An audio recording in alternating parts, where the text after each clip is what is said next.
Geopolítico nos centramos durante los próximos minutos en un país de nada menos que 2 millones de kilómetros cuadrados, con cerca de 120 millones de habitantes y un PIB de 2 billones de dólares. La pista definitiva para saber con estos datos de quién estamos hablando es que está situado en América del Norte. Y claro, por eliminación, como sabemos que Canadá y Estados Unidos son más grandes, tiene que ser México. Sobre los Estados Unidos mexicanos y sus prioridades geopolíticas hablamos ya con Román Ortiz, analista de seguridad del Centro para el Bien Común Global de la Universidad Francisco de Vitoria. Román, bienvenido, buenas tardes. Hola, buenas tardes, ¿cómo estás? Si te pidiera contexto, por lo menos para empezar a hablar de algo, y te dijera, ¿cuál es la principal prioridad geopolítica de México? Antes de entrar en más análisis, ¿cuál me dirías que es? Bueno, yo creo que habría que decirte que México, la estrategia internacional de México se mueve entre el deseo y la necesidad. El deseo de la élite de la política exterior mexicana, del establecimiento de política exterior mexicano, es jugar un papel global independiente de los Estados Unidos.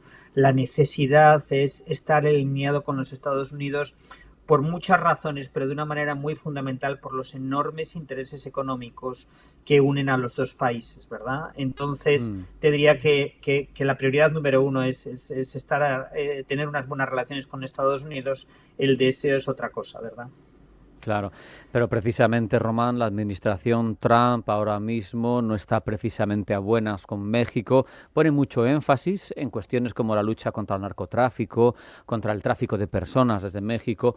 Yo te pregunto, ¿en tu opinión es una excusa dentro de la dialéctica beligerante de Trump que argumenta para justificar sus decisiones unilaterales? ¿O es realmente un motivo de discusión bilateral, un conflicto real? No, realmente hay un problema.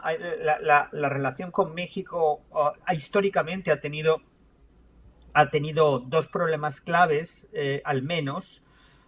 Uno ha sido el tema de cómo articular la migración, que por una parte, digamos, beneficia a los dos países, pero también evidentemente ha sido una fuente de tensiones. El otro es el problema del narcotráfico. Yo creo que para entender el comportamiento internacional de la administración Trump es muy importante tomar en consideración que la política exterior para Donald Trump y el resto de su gobierno es por encima de todo un asunto doméstico. Es decir, lo que importa son las repercusiones domésticas de la política exterior. Y en ese sentido, yo creo que los dos temas son temas en términos de política interna de los Estados Unidos muy importantes y en consecuencia condicionan de una manera fundamental las relaciones con la administración de Claudia Sheinbaum, ¿verdad? Del gobierno de México. Claro, quizá por esto que nos acabas de explicar es por lo que ya no se puede hablar con la actitud de Trump de nearshoring o de friendshoring, ya en un contexto de una cierta deglobalización mundial, ni siquiera con quien tengo tratados de libre comercio, ni siquiera de quien dependo como fuerza laboral o como proveedor de bajo costo en algunas industrias, ya me da igual que sea mi amigo, me da igual que esté cercano, porque eso ya no son conceptos a tener en cuenta. Lo que pasa es que yo creo que hay dos cuestiones, digamos, que convergen, ¿verdad? Por un lado, sin duda alguna, hay una posición política de un sector muy importante, no de toda la administración Trump, pero de un sector muy importante de la administración Trump, en términos ideológicos, digamos, que es más, digamos, profundamente desconfiado de la globalización y tiene una actitud mucho más nacionalista en política exterior.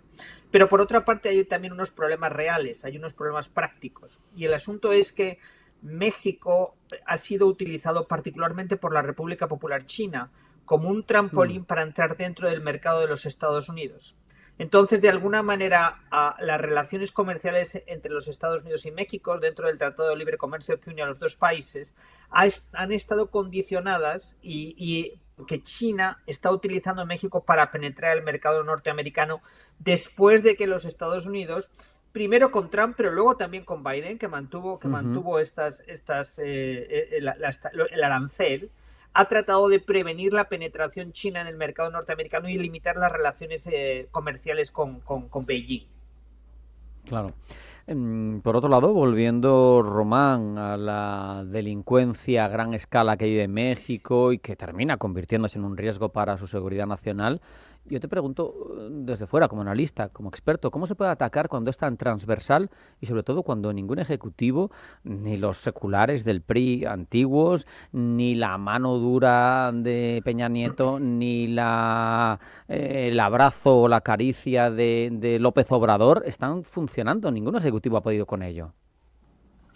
Bueno, yo creo que ningún ejecutivo ha podido con ello, básicamente porque la política contra el narcotráfico, bueno, por dos razones. Primero, porque efectivamente, como tú señalas, el tema del crimen organizado, que va más allá del narcotráfico, pero que tiene en el narcotráfico un negocio fundamental, es un problema enorme, digamos, tiene unas dimensiones importantes, penetra los distintos niveles de la administración mexicana, particularmente en los niveles locales y estatales, ¿no?, de los estados mexicanos.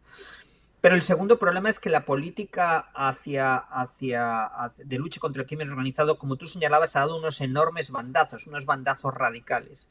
Y digamos, cada administración, empezando por Calderón a comienzos, digamos, y luego siguiendo por Peña Nieto y luego por López Obrador, ha tratado de reconstruir desde cero el modelo de seguridad mexicano. Entonces, digamos, para solo mencionar un par de ejemplos, primero fue Calderón, el presidente Calderón, el que de 2006 a 2012 lanzó o buscó el apoyo, desplegó el ejército para apoyar a la policía, porque en ese momento la situación estaba siendo de una enorme gravedad. Luego Peña Nieto cambió el modelo de policía federal que había empezado a construir el presidente Calderón. Posteriormente, López Obrador lanzó esta política, digamos, de apaciguamiento frente a los carteles, que él tituló como abrazos en lugar de balazos. Y finalmente ahora Claudia Sheinbaum está escalando la lucha contra el narcotráfico, digamos, tratando de dar más peso a la policía, pero sin apartar a las Fuerzas Armadas, que siguen teniendo un papel fundamental en la lucha contra narcóticos. Entonces, estos bandazos han sido extremadamente dañinos para la efectividad de la estrategia contra el narcotráfico. Finalmente, yo creo, para terminar, que hay una cosa fundamental aquí, y es que el gobierno mexicano ha demostrado que tiene la capacidad para golpear las cabezas de los carteles. El problema fundamental es que falla el nivel de seguridad que debería de proporcionar las policías locales y estatales en México. Es ahí donde falla y donde los carteles, digamos, lo que hacen es, una vez que han perdido sus liderazgos porque el gobierno federal los ha golpeado, se reconstruyen, se reorganizan y vuelven a emerger. En consecuencia, ese nivel es probablemente el talón de Aquiles más importante en la estrategia antinarcóticos mexicana, que por cierto ninguna administración ha sido capaz de enfrentar o de resolver adecuadamente, ¿verdad? Permíteme una cierta butad. La lucha contra esa lacra, en tu opinión, ¿por dónde habría de comenzar? Por un lado te planteo, ¿haría falta un Bukele con lo que supone para el Estado de Derecho? ¿Conseguiría algo? Y por otro, en cuanto al punto por comenzar, ¿hay que atacar las estructuras infiltradas, como decías tú, o hay que atacar la pobreza y las clases desfavorecidas para que no tenga tanto caladero donde pescar el crimen organizado? Bueno, déjame que empiece por decir que Bukele en términos de seguridad es un fraude. Bukele ha conseguido una mejora de la seguridad en El Salvador temporal, pero el reto de cualquier política de seguridad es su sostenibilidad en el tiempo, claro, y su respeto a las reglas del Estado de Derecho. Y en estas dos cuestiones el modelo Bukele ha fracasado o ni siquiera ha intentado cumplir los estándares, ¿verdad? Volviendo a México, el problema con México fundamentalmente es que hace falta, digamos, por un lado, una mejor coordinación de las distintas instituciones que están luchando contra el narcotráfico a nivel federal. Eso quiere decir el ejército, pero también quiere decir el aparato, digamos, policial mexicano. Número dos, también dentro de ese aspecto hace falta reconstruir, desde mi punto de vista, una policía federal civil, porque ahora mismo ese rol está vacío una vez que la Guardia Nacional que creó López Obrador ha pasado a depender de las Fuerzas Armadas. Yo creo que las Fuerzas Armadas tienen un papel que cumplir ahí, sin lugar a dudas, pero hace falta una fuerza de policía civil federal. Y finalmente, y por otra parte, lo que te comentaba antes, es fundamental fortalecer y buscar mecanismos para apoyar a las policías locales y estatales, porque son ellas las que consolidan el éxito. Una vez que el ejército saca digamos, desmantela las cabezas de los carteles, es el ejército son las policías locales y estatales las que tienen que consolidarlo. Para responder a tu último punto, que me parece bien importante, es decir, la lucha contra el crimen no puede ser subordinada a acabar con la pobreza, porque lo cierto es que hemos sido capaces históricamente de mejorar los niveles de pobreza, pero nunca de terminar con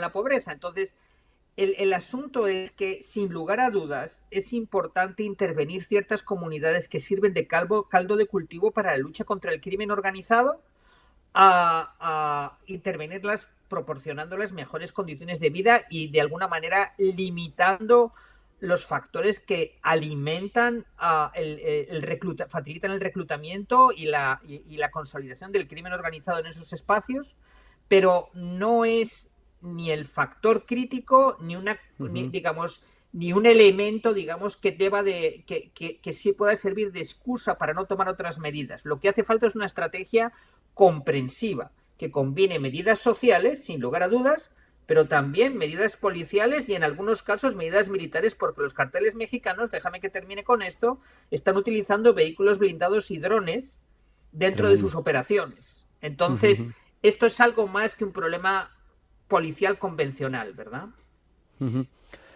Por terminar, porque se nos echa el tiempo encima, Román, te pido una proyección sobre las capacidades que va a tener una Claudia Sheinbaum, que a mí, por lo menos en el comienzo de su disputa con Trump, unilateral, puesta sobre la mesa por Trump, tuvo un acercamiento muy pragmático, con mucha diplomacia, con mucha mano izquierda, no entrando al conflicto. No sé si esa estrategia va a traerle frutos sé que Trump es imprevisible y que no está en tu mano saber lo que terminará siendo, pero en tu opinión, ¿hacia dónde apunta? Porque al final, lo hemos dicho, la dependencia de México hacia Estados Unidos es grandísima y por tanto se juega mucho este país con esa relación y con esas decisiones que tome Trump. ¿Hacia dónde crees que van a ir evolucionando? Bueno, yo creo que es importante tener en cuenta que la dependencia de México hacia los Estados Unidos es inmensa. Más del 80% de las exportaciones mexicanas van hacia los Estados Unidos. Pero me parece que la dependencia también es mutua. Es decir, y yo creo que esa es una baza que Claudia Sheinbaum está jugando bien. Es decir, solo para comentar un punto que ha sido público ayer, la inflación en Estados Unidos está empezando a subir. Y eso y en alguna medida contener la inflación depende de que los aranceles no se disparen. De tal manera que yo creo que Sheinbaum tiene algún margen, que ha demostrado desde mi punto de vista, por lo menos en términos de política exterior, ser considerablemente pragmática. Tiene margen para negociar un arreglo con la administración Trump. Pueden pasar cosas impredecibles, sin lugar a dudas, pueden pasar cosas impredecibles. Pero de alguna manera creo que hay espacio para el pragmatismo, porque los dos lados, Washington y Ciudad de México, están interesados en que la relación no se descarrile por las consecuencias políticas internas que tendrían para los dos lados. Entonces, como tú decías, hay una cuota de imprevisibilidad en la administración Trump, sin lugar a dudas. Hay una cuota de imprevisibilidad también en la política mexicana, pero de momento, por lo menos, al menos hasta las próximas elecciones de medio término en los Estados Unidos, que son un punto de quiebre importante en la política interna de los Estados Unidos, uno esperaría que las tensiones vayan manejándose y que no haya, digamos, entre los dos lados. Eso, evidentemente, siempre y cuando no nos sorprenda la administración Trump, que eso siempre es posible, ¿verdad? Román Ortiz, analista de seguridad del Centro para el Bien Común Global de la Universidad Francisco de Vitoria. Como siempre es un placer hablar contigo y aprender contigo. Muchas gracias, un abrazo, hasta la próxima. Muchas gracias a vosotros por la invitación.